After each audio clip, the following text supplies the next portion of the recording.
8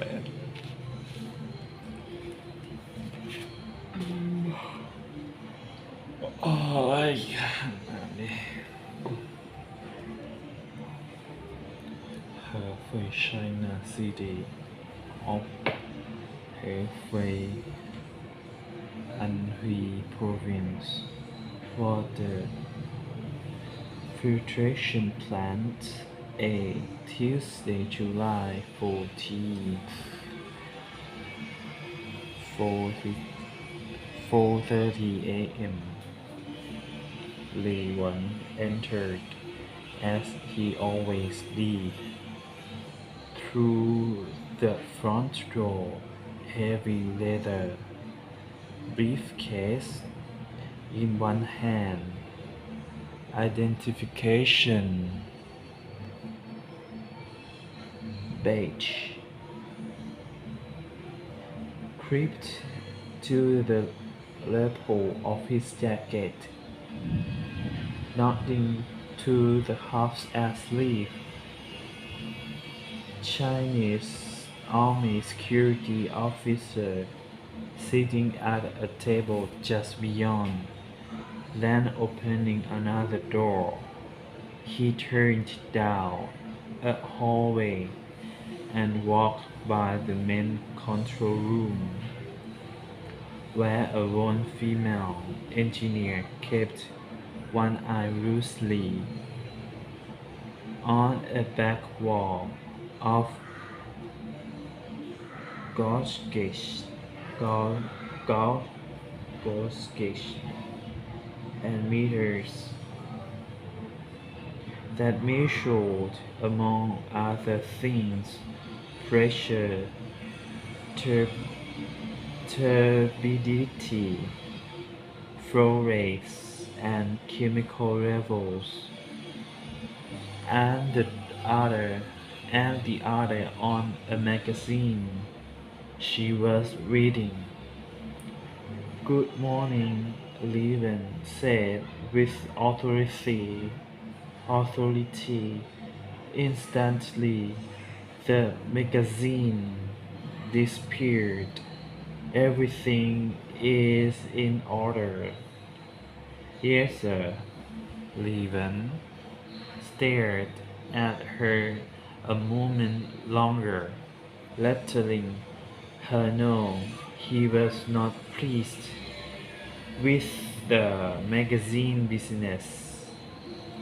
Then, with a definitive note, he turned, pushed through a door, and went down a long flight of steps to the filter area on the floor below.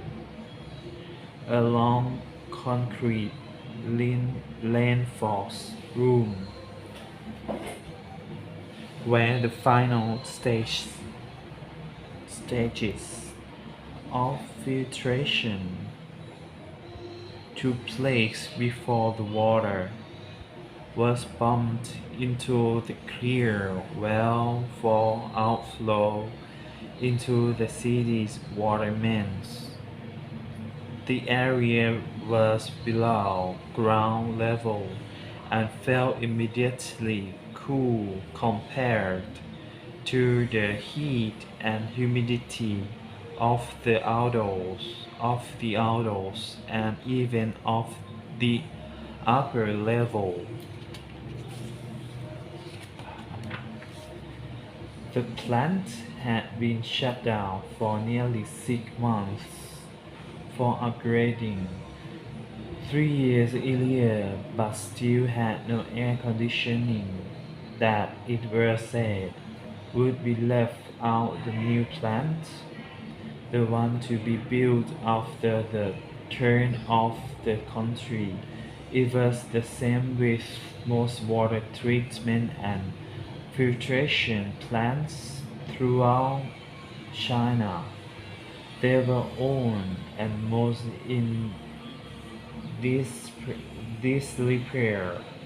Some, like this one, had been upgraded when the Great Water Wheel in Beijing finally turned and the Central Committee provide funds, small funds with big promises for the future.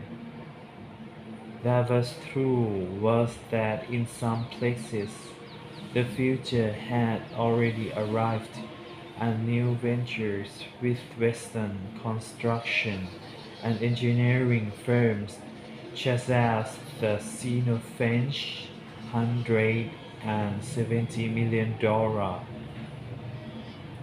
drinking water plant in the city of Guangzhou, or the massive $36 billion Three Gorges Dam project along the Yangtze River,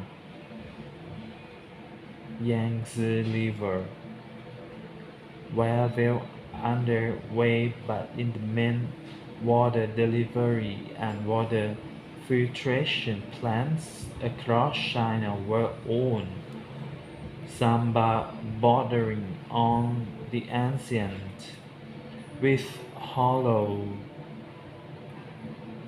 with hollowed out tree servings serving as conduits, pipes hobbling along at best, and at certain times of the year, as now in the middle of summer, when the long hot days provide ideal growing conditions for sun federate federate fe- sun-fed algae sun-fed algae and its accompanying biological toxins. The filtration plants became nearly ineffectual, providing little more than putting lake or river water to the taps of Chinese homes. It was, of course, why Li Wen was here to oversee the quality of water for, for, flowing, oversee of quality of water flowing from Zhao Lake, Hefei's primary water source, to the city of Amiens. It was a job he had been doing day in and day out for nearly 18 years. 18 years of never realizing money could be made from it, real money enough to flee the country and at the same time wreak havoc against a government he despised, despised, a government that in 1957 had banded his father, a counter-revolutionary, when he protested against the corruption and abuses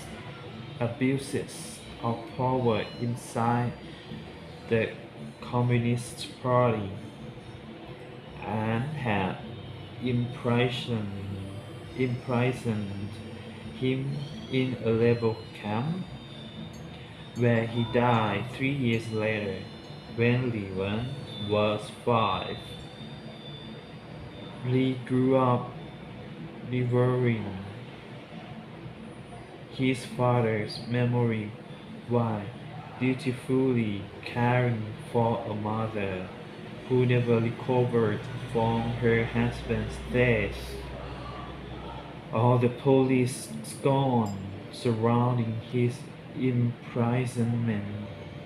imprisonment, imprisonment, Levin had become a hydrobiological engineer only because he had an aptitude for science and simply followed the path of least resistance outwardly.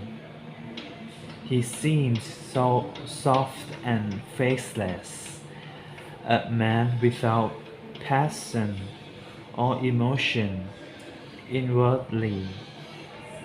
He burned with lash against the state secretly belonging to a group of Taiwanese sympathizers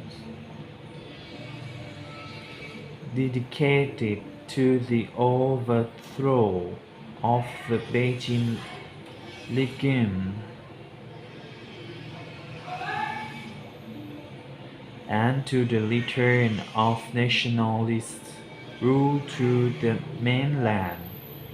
Unmarried and always traveling, he counted as his closest friend Dongxing, an uninhibited 25 years old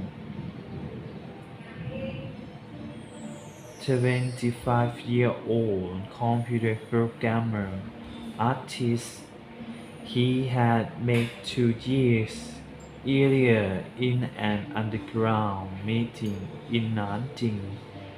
It was she who had introduced him to the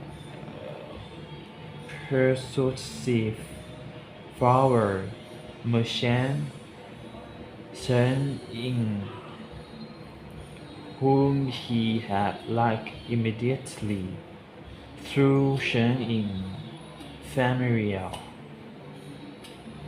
connections in the central government. He had been able to travel widely, a hydrobiologist visiting various water treatment plants in Europe and North America to see how other governments did things, and through Chen Ying he had met Thomas Kine, who had taken him to the villa outside Rome, where he had briefly met the man on whose mission he now worked against, a giant of a man who dressed as a priest, and whose name he was never told, but a man of power and position who had a unique design for the future of the People's Republic. That meeting alone set Levin's entire future in motion, making the past year more exhilarating than any he'd ever known. At last and finally, he would avenge his father's death, and he would be paid handsomely to do it, and afterward, through shame, he would be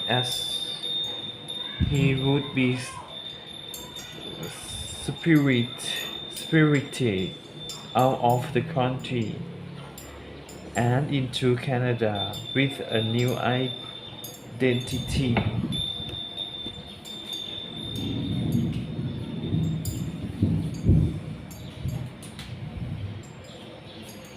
อ้ยบนคือฝนสิตกแต่อาจจะบ่ตกบนคือจะตกแต่ฝนอาจจะบ่ตก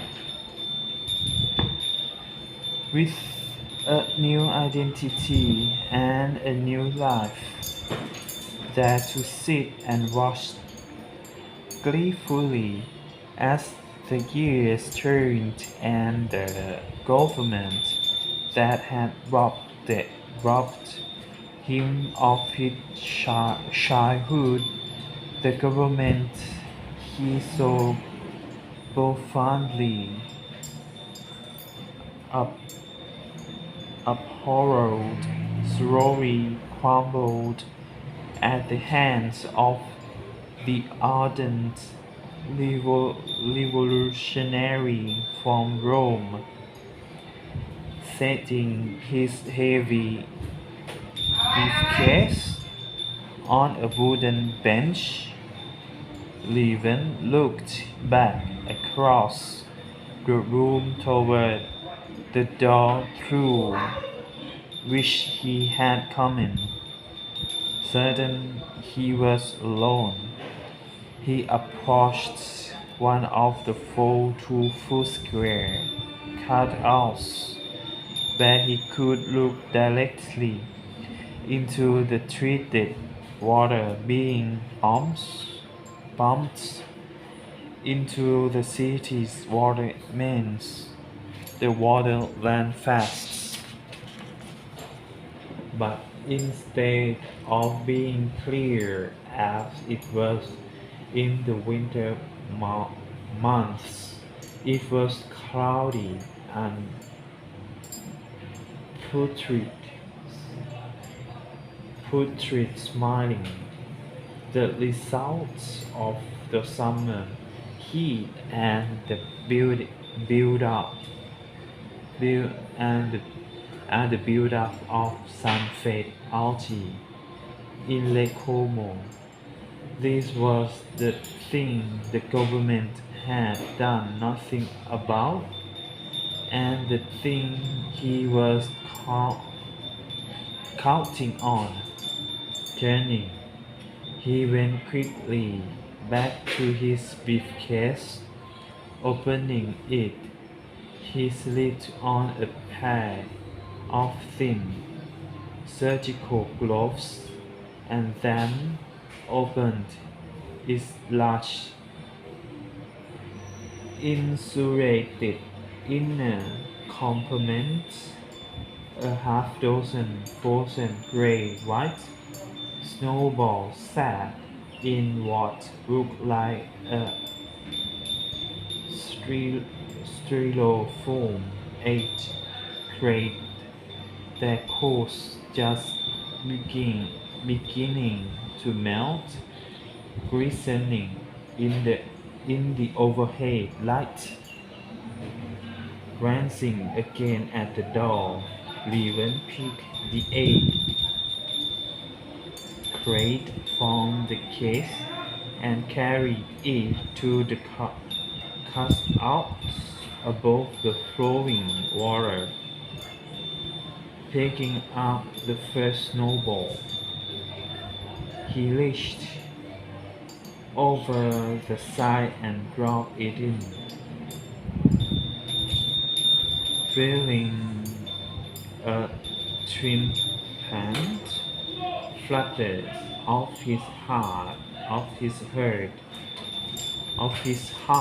as he did. Then quickly he did the same with the rest, dropping them in one by one and watching them whirl away to vanish in the swift flow of murky water.